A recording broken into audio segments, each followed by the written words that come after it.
studios of KPFK Pacifica Radio in Los Angeles, this is Uprising, and I'm Sonali.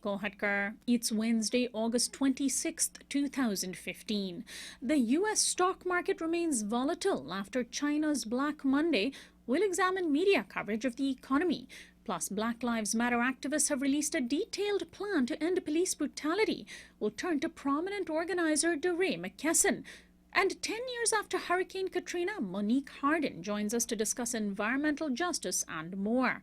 That's coming up after the news.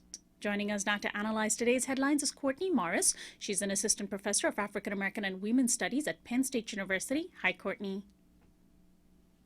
In yet another shocking indication of the dangers of gun proliferation in the U.S., a reporter and her cameraman were inexplicably gunned down on live television early this morning near Roanoke, Virginia.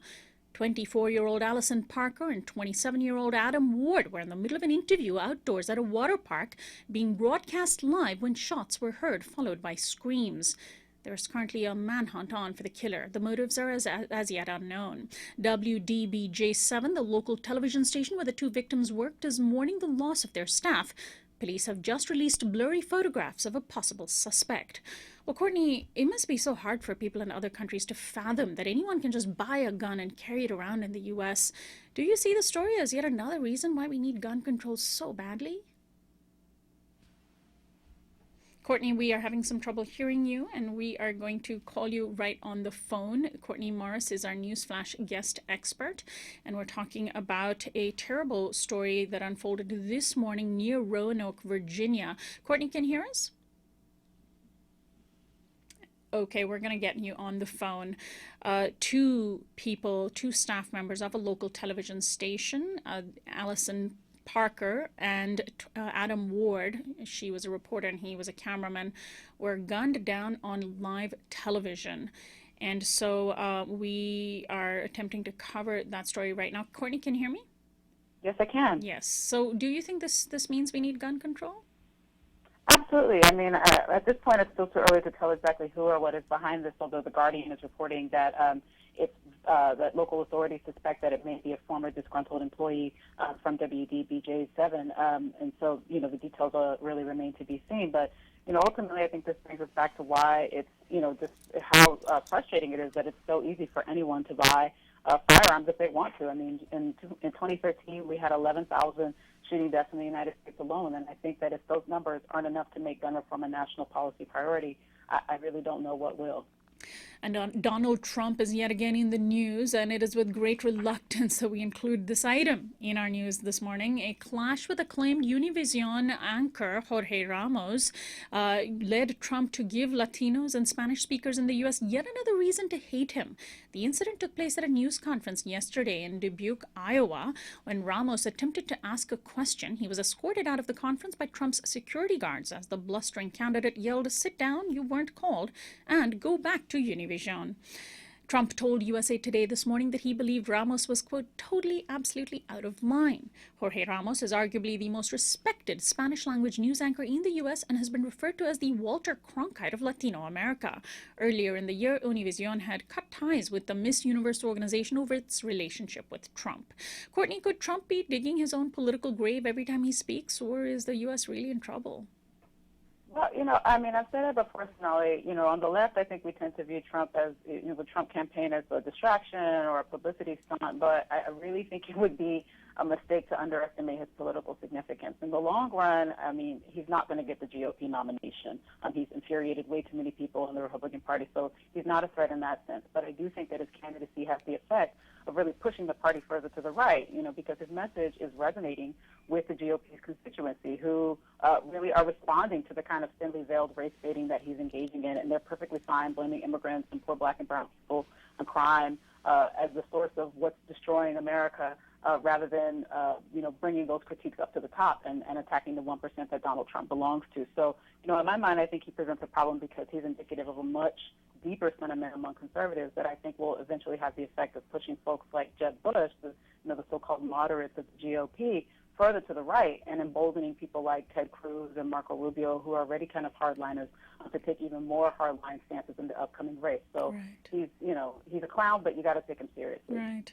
And finally, in international news, 3 people were killed in the Indian state of Gujarat over caste-related protests. Upper caste Gujaratis, known as the Patel community, have brought their state's main city, Ahmedabad, to a standstill over what they perceive as unfair treatment. India's affirmative action programs aimed at tribal and Dalit people are aimed at undermining casteism. But now Gujarat's Patels say they've had enough. According to the BBC, quote, internet services on mobile phones have been suspended, schools and businesses are closed, and public transport cancelled in Ahmedabad and other parts of the state. Indian Prime Minister Narendra Modi, who hails from Gujarat, appealed for calm, saying violence had, quote, never done good for anyone. Ironically, it was under Mr. Modi's watch that Gujarat saw its worst violence more than a decade ago when he was chief minister of that state, and a pogrom by fundamentalist Hindus against the state's Muslim community left thousands dead. Courtney, do politicians like Modi bear responsibility in stoking the flames of this kind of caste-based protest? It would seem so. I mean, Gujarat in particular seems to be coming back to haunt Mr. Modi, as he's in office right now, and it seems to me that really in a way what we're seeing play out here is that the Modi government, despite its rhetoric of supporting, national unity and kind of multicultural harmony among the different caste groups, that what he really has been able to do is to allow different communities to fight over scraps in order to avoid highlighting the fact that his neoliberal development policies have not produced jobs or significant economic growth, and that is essentially what he rode into office on. And so these protests, I think, really strike me as a classic example, much like what we're seeing here in the U.S. with the GOP, of the well-to-do taking their frustration out on those on the bottom rather than pointing the critique upwards where the responsibility really lies. Courtney, that's a great analogy. Thank you, as always, for joining us. We'll talk to you again next week. Hi, Sonali. Courtney Morris is an assistant professor of African American and Women's Studies at Penn State University. We'll be right back.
Welcome back to Uprising. I'm Sonali. The U.S. stock market recovered after a major plunge this Monday, reacting to Chinese stock values dropping.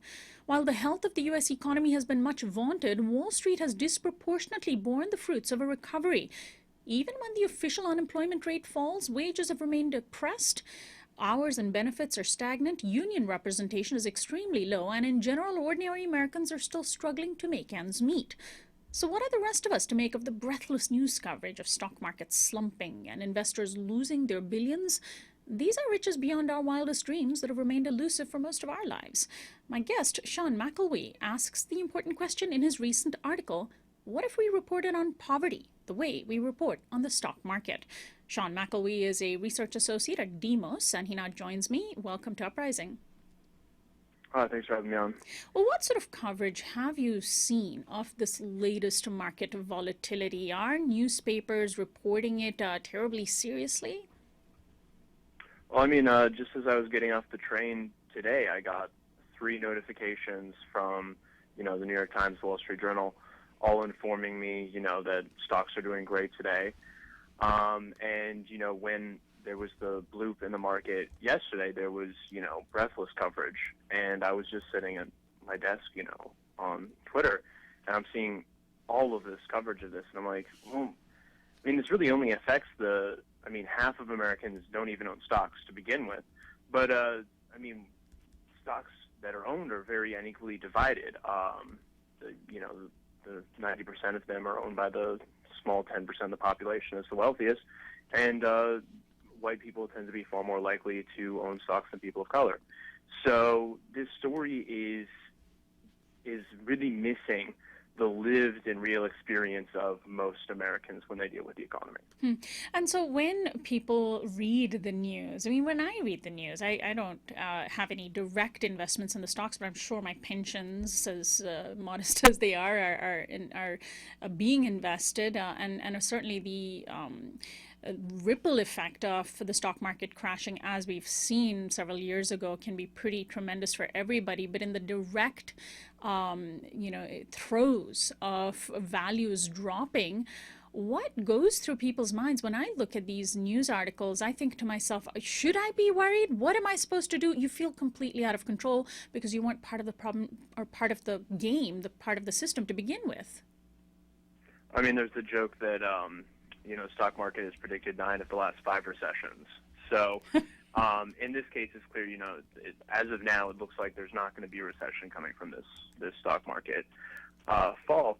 But yeah, my really deep problem with the way the media reports on stock market is pretending like how 500 large cap companies in the case of S&P or even smaller group in the case of the Dow are doing is a proxy for how Americans are doing. And I think this goes even deeper than the stock market. I mean, we say, oh, look at the unemployment rate as a proxy for all Americans. Well, as I note in my article, white Americans face a very different unemployment than black Americans. And rich Americans face a very different unemployment rate than poor Americans. And if you're black and not rich and you don't have a college education, you face a very, very different unemployment rate than other Americans. And so when we talk about the economy, if we don't kind of get into more detail and really look at these racial divides and these class divides and these gender divides and the numbers that we're talking about, we're really not telling the full story of the economy. Right, and the photos of the Wall Street traders and the Chinese traders looking aghast and pale, their head in their hands as they stare at a board full of lights that make little sense to us, are meant to evoke sympathy in the media. But these are folks who chose to make their money by gambling. Shouldn't we see them as gamblers who've simply lost? Oh, I mean, I'd be totally fine with not talking about them at all. It's like, I mean, there are a very small portion of people who actively trade on the stock market. Most smart people buy and hold. Most people who own stocks, I'm imagining, are passive investors. Most of these stories are aimed at saying the Dow Jones is down today. That means the economy is down today. That means we're all down today. And that actually creates really systemic biases, right? Because what it does is it tells people in the middle class, if rich people are doing well, then you're doing well. And if poor people are rich people are doing badly, you're not doing well. But the reality is the rich could be doing awful, and it's never happened. But the middle class could be growing. And so one of the things that I wrote about in an earlier piece that I discussed in this one is the book of Larry Bartels. And what he shows is that when middle class people and low income people go to vote, they're actually more sensitive to the economic growth and the wage growth of wealthy people than they are to their own. Wow, and that's because of these. I posit for that being a reality is because the media primarily reports on things that affect the wage growth of the wealthy. And so the psychology of why news media report news the way they do is, I think, important for us to probe as well. You point out in your piece that the people who primarily staff our newsrooms have some demographic overlap with investors and traders, and that's part of it, right? Yeah. So the first problem is that you have the newsrooms are in cities overwhelmingly, and the people who can get jobs in media tend to be slightly whiter and slightly richer background than the median American. That's not to say there are not non-white people and there are not people who have background that's more modest in the newsroom. They certainly are. But on average, the people who are going to be able to afford to live in a city at a very standard salary are people who have some sort of means behind them that they can fall back onto. And so those people's lived experiences are going to be different than those experiences of a lot of Americans. And they're also reaching an audience that is different, probably, than average Americans.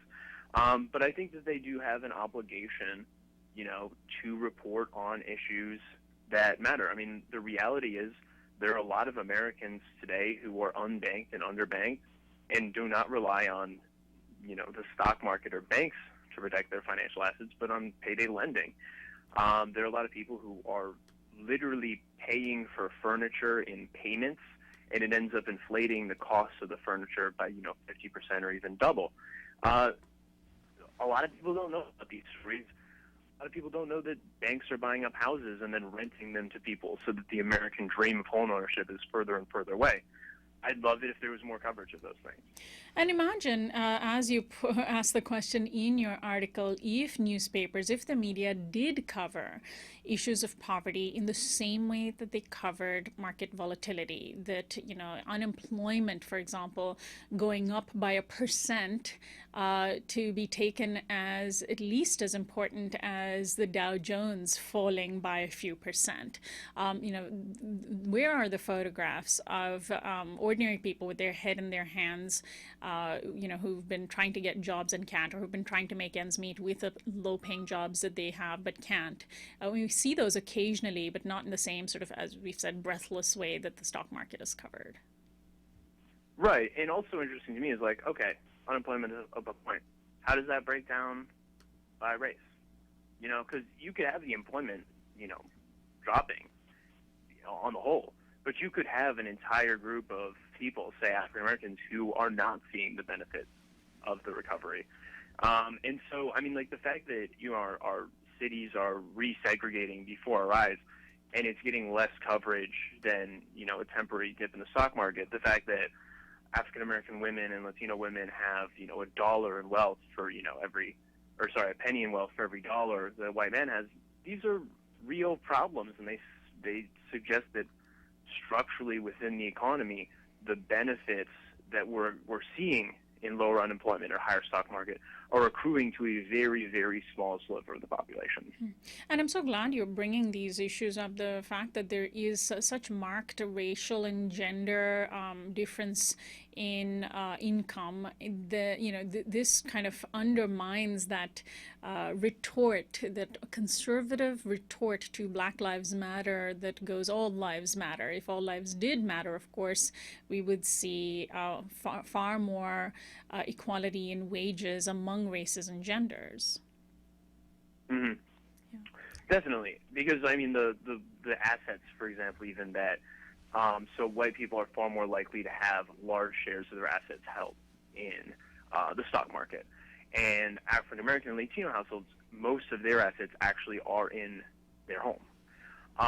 And so, if you want to understand the 2007 crisis, you have to understand that for like African American Latinos, this has been far, far more hard to get out of because of how much home ownership is a hit, and many of these households still haven't recovered.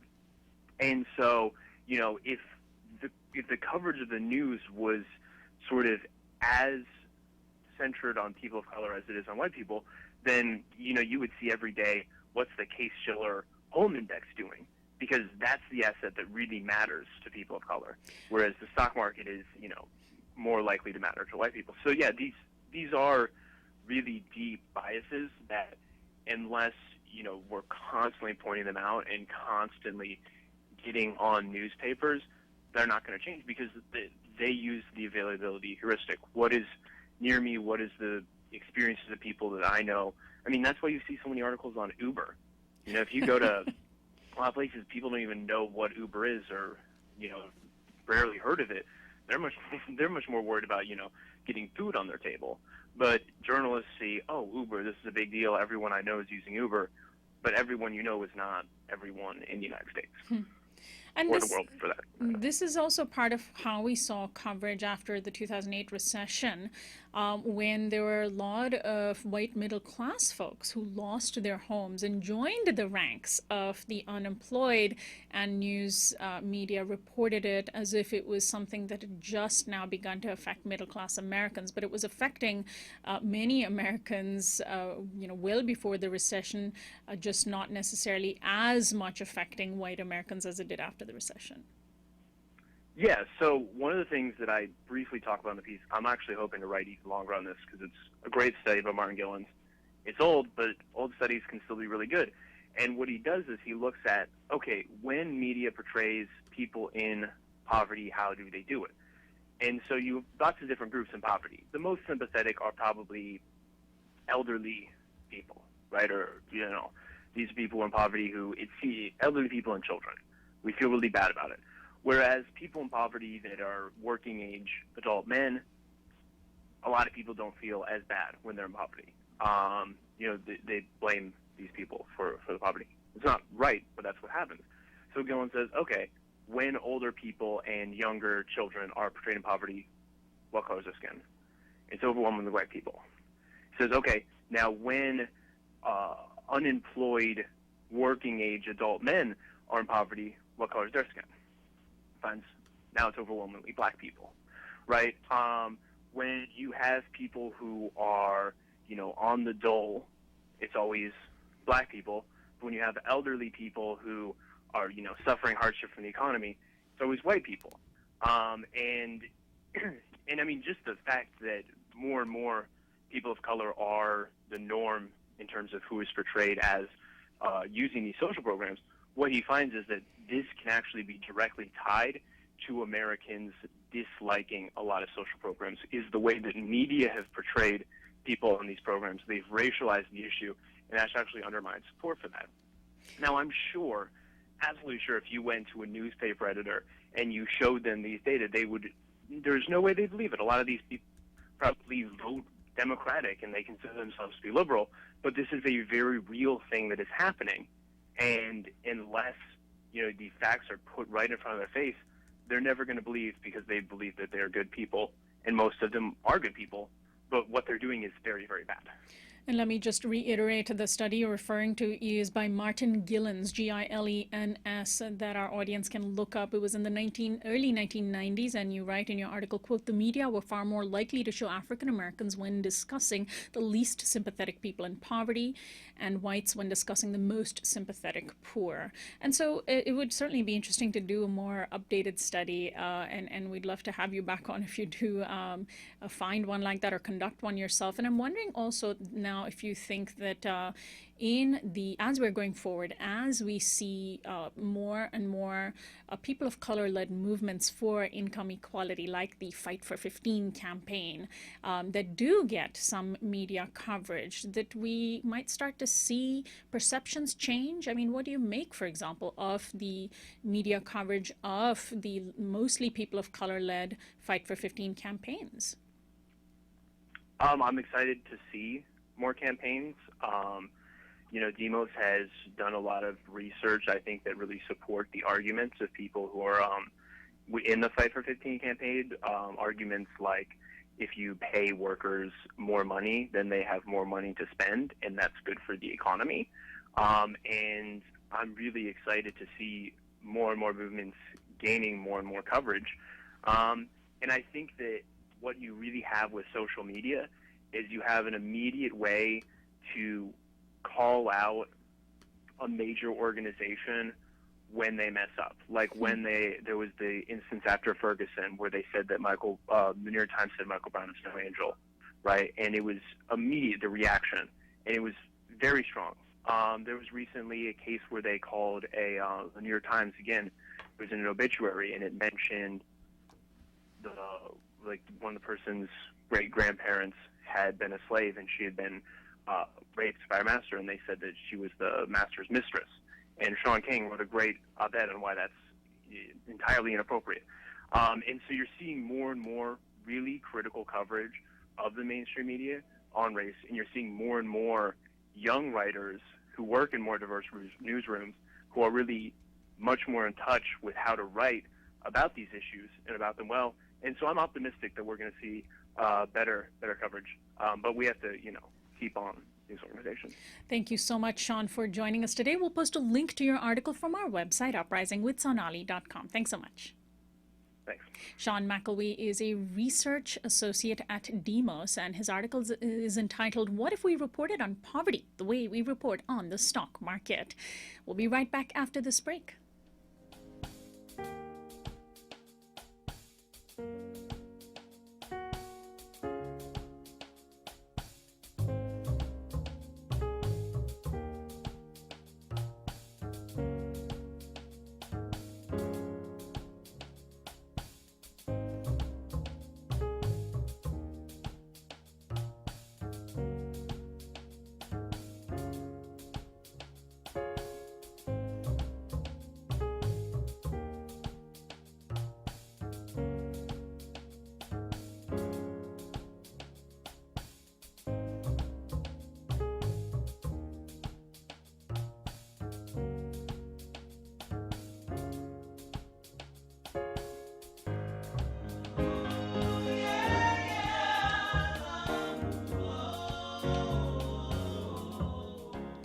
Welcome back to Uprising. I'm Sonali Kohatkar. More than a year after the Ferguson uprising in Missouri launched a modern public debate about police brutality against African Americans, a group of activists have put forward a detailed plan on how to try to solve the problem. Launched on an impressive online platform, the so-called Campaign Zero lays out in great detail a series of policy solutions to the crisis of police violence. The recommendations are specific, and many are based on what has already been found to be working at local levels in various cities and states. From proper police training and community oversight to body cameras and demilitarization, Campaign Zero is far from radical. It brings together a series of solutions that could be easily adopted with far-reaching impact. The question is, will those in power listen? Joining me to discuss this campaign and its policy solutions is DeRay McKesson. He is an activist and organizer who gained acclaim for his work around the Ferguson uprising. He's the founder and co-editor of the Ferguson Protester newsletter. He's extremely active on Twitter at DeRay, D-E-R-A-Y, and he's on the planning team for Campaign Zero. Welcome to Uprising, DeRay. Thank you. I'm honored to be here. Now, was Campaign Zero a response to those who say, yes, we know what you're against, but what are you for? How do we solve the problem that you're drawing attention to? Yeah, so, we believe that we can live in a world where the police don't kill people. And you think about the movement, it's been a year sort of exposing the terror of police violence and helping people understand that the terror was much closer to them than they once believed. And now it's a conversation about how do we end it. And I'm going to push on what you said in opening, right? But this actually is a radical plan. That the police have not embraced many of these reform agendas, and that while we believe that they are common sense, right, that people actually should not have to demand many of the things that we put forward. What we've seen is that the system has been slow to implement them. So we think about things like the police union contract. In most of the large cities in the country, either the contract or the state bill of rights for officers almost guarantees that officers will never be held accountable for any suspected wrongdoing. And undoing that, just bucket 10 in Campaign Zero is a radical act. And what we believe is that it'll take all of these things working in concert to actually get to systemic change. So I understand that the elements that you folded in essentially have been recommended in in various places, and this is one place where you and your fellow organizers and planning team for Campaign Zero brought them together. Some of them are recommendations even made by the President's Task Force on 21st Century Policing. How did what was the process by which you and the others on this group came up with these solutions, working to ensure that these recommendations were imminently doable? For example, you don't call for the abolishing of prisons, which some activists do. Yeah, and remember that this is like one campaign, not the only one, right? That this is the beginning. We anticipate to roll out another campaign focused on criminal justice sort of outside of policing, and I think for-profit prisons is like a really important thing to address. We do address for-profit policing in one of the later buckets. The process was we looked at the demands that emerged over the past year from organizers around the country and protesters around the country, looked for common themes in them, and then also looked at some of the best research out there about policing, and then looked at demands from communities that existed before the protests began, and looked at them and got to a place where we saw these 10 common themes emerge, or 10 important buckets emerge. I think about the police union contracts. Again, it's something that has never had national attention in the way that we are hoping we can bring to it, because we've seen them be really quiet but insidious documents that allow the police a protection that is not afforded to any other member of society. I want to go through some of these policies that you lay out in your campaign Zero. One of them, and it seems as though, of course, this is the big one, is the issue of accountability. So while there's been lots of attention over the past year on police brutality, there have been very few indictments and actual convictions, and you're calling in your campaign for the legal system to properly hold accountable cops who kill unarmed civilians. Now, we do have a framework in place, but what sort of policies can we actually put in place to ensure that cops are held accountable? Because there's just so much sort of cultural sympathy for police among jurors, among prosecutors, among judges. Yeah, so we address it, right? One is like independent investigators and prosecutors that structurally address the close relationship that local prosecutors and police traditionally had and the normal course of their work. And another is, again, like the police union contracts. What you find in places is that there are a lot of places where the officers can't be interviewed in the first 48 hours to 2 days, or where the discipline files are purged after a year or 2 years. So when you think about holding somebody accountable and trying to see, do they have a pattern of abuse, sometimes you just don't know because the file's been purged, not because they haven't actually done something that's wrong. Also, like robust community oversight boards, right, that actually have not only investigatory power, but subpoena power and discipline power, that there's a way to have communities have the power to hold officers accountable, and also make sure that structures hold officers accountable too, instead of what they do right now, which is protect the choice of officers at all costs.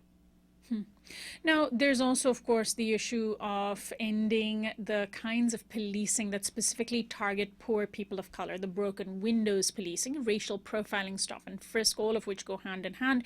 This means changing the training of police officers and actually requiring that local departments change their entire approach to policing, right? Yep, yeah, and one of the things we advocate for is, racial bias testing for police before they're hired, right? Like that actually should be a core competency of any officer, especially officers who work in communities of color, that if you, in the hiring process, demonstrate racial bias, then you actually shouldn't be hired, right? Which would fundamentally change the way that police departments function. We think we're not asking for an increase in police officers, and also not an increase in funding either, right? That we can actually shift the resources that currently exist, and that we can even redistribute some of those resources in communities. So when we think about training, it'd be powerful to train to employ community members as people who train the police on how to deal with communities, right? That actually is like a way to do this work, and a way to push people to imagine what change looks like differently. Now, you also recommend an end to what you call for-profit policing, and you referred to this earlier, but by this you mean the quotas that exist for tickets and fines. This, by the way, in Ferguson was actually clearly called out by the Department of Justice's report on how Ferguson police rely on squeezing poor black and brown folks through aggressive ticketing. Are there examples of cities that have adopted the approach that you recommend on limiting how much police can fine poor folks? Yeah, I think that Ferguson is probably the most well-known, right, with the DOJ report clearly highlighting the racist policing and the impact both in over-policing but also in fines and fees. And I think that Ferguson is the model right now, but there are, even in St. Louis County, so many other municipalities that have the exact same problem.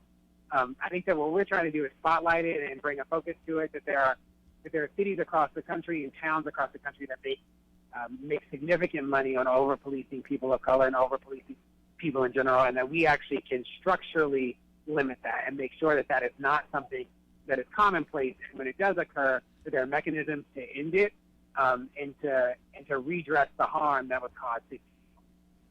There's also the issue of demilitarization of police, which we've been discussing on our show quite a bit, even recently. Police love the idea of having access to M16s for some reason, but this is also part of our culture of changing violent policing, but it's also a federal program, right? A lot of the military equipment, surplus military equipment that has ended up in the hands of local police departments came from a Pentagon program that, while President Obama, limited that earlier this year, there's been no mechanism for departments to return the weapons they already have, and nor has the program, I believe it's called 1033, actually been completely halted.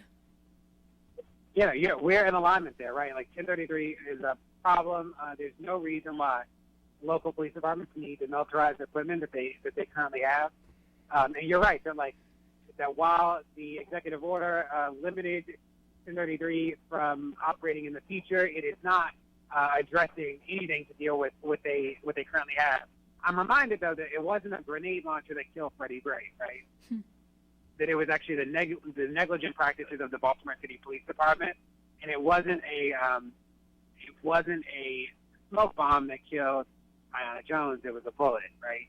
So there's a lot of work to be done with the most common weapon that the officers have, which is guns, to make sure that they actually aren't using them to kill people as well, while we also work to demilitarize the police.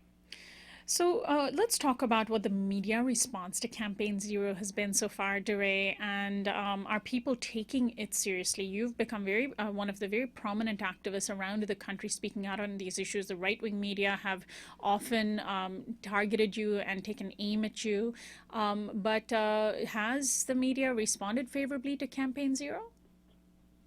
I think that it sparked like a healthy conversation about what change looks like, and I'm really appreciative of that. We've gotten in the past 4 days about 250 people, 250 distinct concrete sort of pushes on things that either questions that people have or things that people would like to see added or edited or amended in the platform. And soon we'll be rolling out like a public tracker for those things so people can see the feedback that we've gotten and our responses to it. I think that I think that there's been a need. I think there's been a hunger for the protest community to come forward with like a set of a platform about what does it mean to change policing. And I'm excited that this exists and that we're continuing to get feedback from people and allowing the campaign to grow in the spirit of the movement, which has been one about getting as much feedback from people as possible. And so let's talk about that. How can people join this conversation? You and your fellow planning team members of Campaign Zero have provided a very comprehensive place that people can begin to, address the issue of police brutality. Do you hope for people to not just maybe join the planning team or join the website that you've set up in some way, help improve it, add to it, but also take those policy solutions that are so clearly laid out to their local police departments and say, we want you to start implementing these? Yeah, good question. So we're working with local.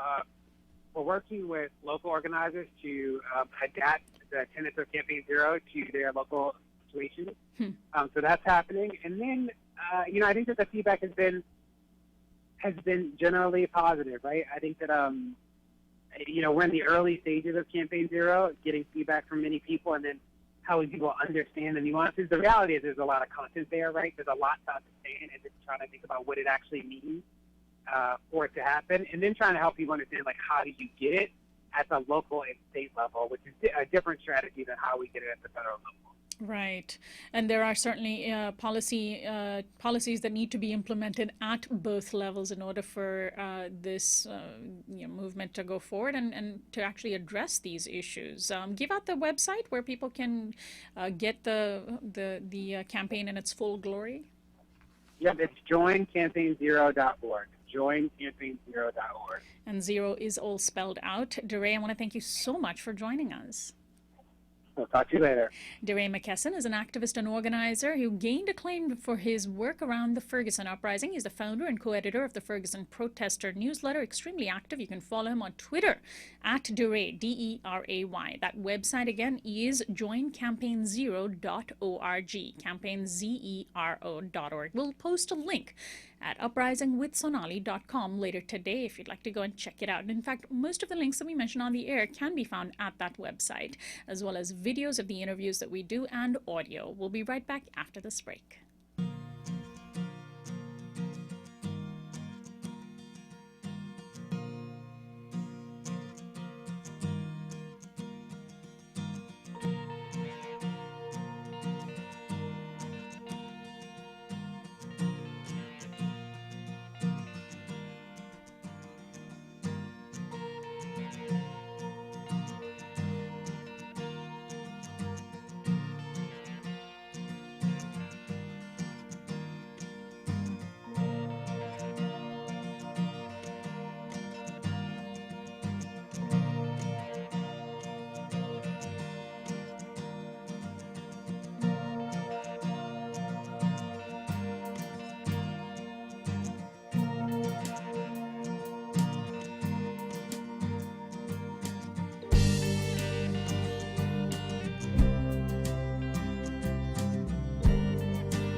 Welcome back to Uprising. I'm Sonali Kohatkar. 10 years ago, on August 26th, 2005, a major storm named Hurricane Katrina emerged into the Gulf of Mexico and began gathering strength. Within 3 days, it made landfall in southeast Louisiana as a Category 3 storm after being downgraded from a Category 5. It was the immediate and the long-term aftermath of Katrina that resulted in one of the worst natural disasters on U.S. soil, impacting mostly poor African-American residents of New Orleans and surrounding areas.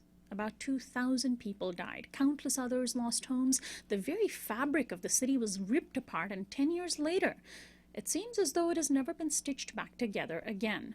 My guest is Monique Harden. She is a co-director and attorney with Advocates for Environmental Human Rights. Welcome to Uprising, Monique. Thank you. Thank you for having me on your show. Now, I want to, of course, discuss the issue of climate change and people of color, which I think is the big picture issue. But you're in New Orleans, and I'm wondering if you can confirm the statement that I made, that New Orleans just is not quite the same as it was before Katrina. That's correct. And the reasons for it are not by happenstance, but it's really part of a concerted effort to drive hurricane recovery dollars, both from as part of disaster assistance and relief and recovery funds to philanthropic dollars in a way that has displaced predominantly African-American residents from the city of New Orleans, as well as in communities in the Gulf region, where poor and people of color are really facing significant hardships towards the recovery that it's extremely important as a matter of human rights. One of the major issues impacting New Orleans residents were, of course, schools, and the devastation that the hurricane wrought sadly became an opportunity for school privatizers and this move to privatize the school system. Can you talk a little bit about how that has been a long-term aftermath of Hurricane Katrina?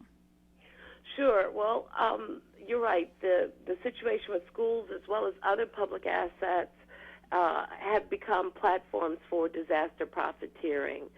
And what we're seeing is that with all the promises of a new way of education through charter management companies that would receive, all of these federal tax dollars for education to do what they want with. The schools are not performing any better, and that was one of the reasons for the charter and this idea of experimenting with it. Not only are the schools not at the academic performance that was promised with millions and millions of dollars being brought in, but we've wiped out a section of our residents, middle-class residents in New Orleans who are the teachers and educators in our communities. They were terminated in the weeks after the storm from their jobs. And the schools were taken over and put in the hands of these charter management companies, which haven't been able to fulfill in any way the promises that they made around education performance. What's now being revealed is that the schools themselves, those buildings and the properties and the land that they're on, is really an opportunity for intensive land grabs and gentrification by a new law that was just enacted that would allow a charter management group to sell those school buildings to any individual or entity. And so it could go right into the hands of developers, where we're seeing a wave of activity that is gentrifying neighborhoods and pricing residents who have struggled to return out of their homes and communities. And the schools and the school buildings and the properties that they're on is the next step for further displacement of predominantly African-American residents. I mean, one of the things we're dealing with right now at Advocates for Environmental Human Rights, Sonali, is a plan by the Takeover School Authority, the Recovery School District, which has been replacing public school education with charter groups, and then these charter groups selling these buildings to developers, is a plan by the Recovery School District to relocate students from their current school building to a new school that is planned on a former city waste dump where the land is severely contaminated. And we're fighting this measure, but this is the best option you have for children, is putting them at risk of toxic exposure that can cut off their opportunities as they grow into adulthood. So, this is the state of New Orleans. Right. It's not, this PR campaign that's brought to you by Goldman Sachs and the Rockefeller Foundation. It's not true. We are not fully recovered.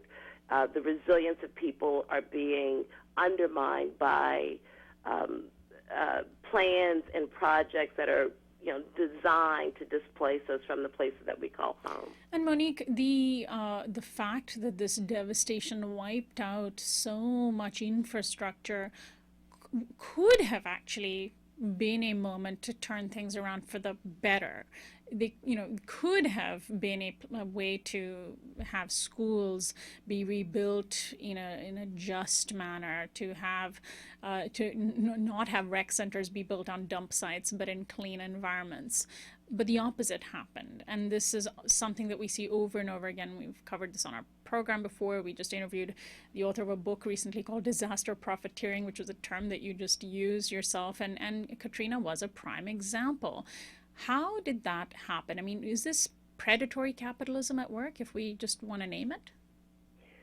Well, the way the situation of displacement, I think for people who haven't experienced a disaster, whether it was in the form of wildfires or tornadoes or hurricane or severe storms and flooding, when you are forced to evacuate and leave, for the people who plan to do that ahead of time, they plan with the idea that they can come back within a week.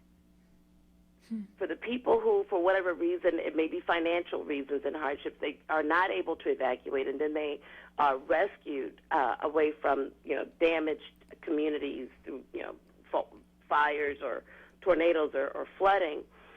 Again, the evacuation is done without this kind of sense of the long-term consequences of that. So in both cases, whether you evacuate on your own ahead of the storm or the natural disaster, or you evacuate during the disaster or immediately in its aftermath, you have in this case with Katrina over 1 million people who were in a state of not knowing what where they were going and how long they were going to be there. I mean, that's where we all were after the storm.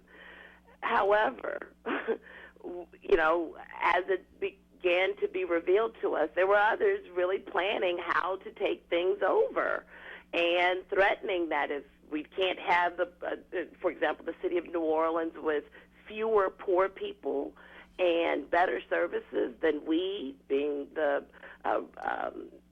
group of people and residents in New Orleans who have some power and control over businesses and governmental decision-making, that they're going to leave. Like they're going to basically turn New Orleans into a Detroit, Michigan situation. Right. That was the threat. And so to cater to that, as well as to cater to the discretionary authority that our government has in times of national disasters, and at the time, the governmental leadership being in the person of President Bush, who planned to have this conservative recovery agenda and put it in the hands of the Heritage Foundation, a conservative think tank, and people like Karl Rove, we were really up against it in terms of what you're saying, this opportunity for all residents to be a part of a process and planning and working to rebuild the places that our neighborhoods and our communities and our city and our region. That opportunity never existed. And what we've been dealing with over the last 10 years is resisting the actions and plans and programs of people who want to displace us from our communities, who are, have taken over schools, the healthcare system, and privatize those things, who are creating a situation where housing has become extremely unaffordable for people, which is pushing residents outside of the city and into the outskirts of the city. I mean, we are not all rowing in the same boat when we say the words recovery or resilience. People are using them in some ways that mean that have really perverted the meaning of those words. What about the issue of housing, Monique? People lost so many homes. So many people lost their homes, had their homes damaged, weren't able to rebuild, started out in temporary housing but remained in temporary housing.